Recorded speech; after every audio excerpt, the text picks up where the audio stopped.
சற்றுமுன் வெளியான தகவல். முதல்வர் ஸ்டாலின் கனவுகளில் ஒன்று நிறைவேற்றப்பட்டு உள்ளது.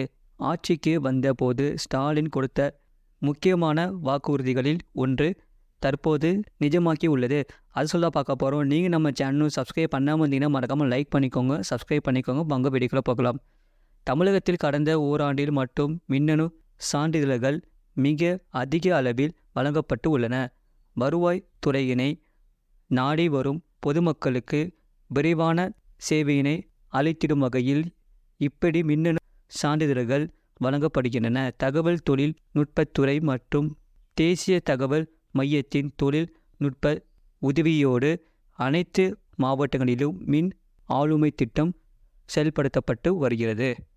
அதாவது முன்பெல்லாம் ஷேர்காப்பி மட்டுமே வழங்கப்பட்டு வந்தன. இதை மாற்ற உள்ளதாக தேர்தலுக்கு பின் முதல்வர் ஸ்டாலின் அறிவித்தார். இதற்காக கணினிகள் வழங்கப்பட்டன. அரசு துறைகள் முழுக்க கணினியில் மாற்றப்பட்டன என்றால் எல்லாம் டிஜிட்டல் மையமாக மாற்றப்பட்டன. முதல்வர் ஸ்டாலின் ஆட்சிக்கு வந்த பின் இதற்கான உத்தரவை கையெழுத்து மூலம் போட்டார். அதன் மூலம் அறங்காவல் துறை தகவல்கள் கூட டிஜிட்டலாக மாற்றப்பட்டன. அந்த வகையில்தான் வருவாய்த்துறையிலும் ஆவணங்கள் டிஜிட்டல் வசமாக மாற்றப்பட்டது. இந்த நிலையில் 89.66 லட்சம் மின்னணு சான்றிதழ்கள் வழங்கப்பட்டுள்ளதாக வருவாய்த்துறை கொள்கை விளக்க குறிப்பில் தெரிவிக்கப்பட்டுள்ளது. கிட்டத்தட்ட 1 கோடி ஆவணங்கள் ஒரு வருடத்துக்குள் டிஜிட்டல் முறையில் வழங்கப்படுவதாக அரசு தெரிவித்துள்ளது. மாநிலம் முழுவதும் 12,733 பொது சேவை மையங்கள் டிஜிட் காமன் சர்வீஸ் சென்டர் வாயிலாக கீழ்காணும் 25 வகையான சான்றிதழ்கள் மின்னணு முறையில் வழங்கப்பட்டு வருகின்றன. மற்ற மாநிலங்களை விட தமிழ்நாடு இந்த துறையில் சிறப்பாக செயல்பட்டு வருகிறது.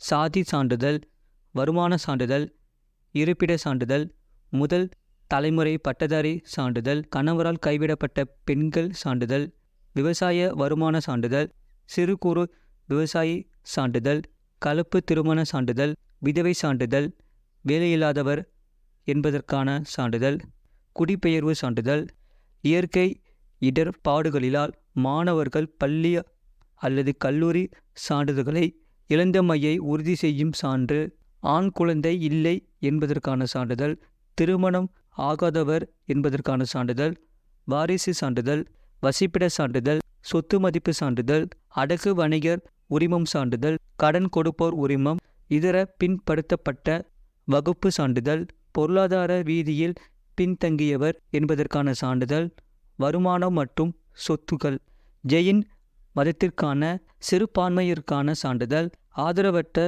விதவை சான்றிதழ், பொது கட்டணங்கள் உரிமம், தற்காலிக பட்டாசு உரிமம், இணைய வழி விண்ணப்பங்கள்.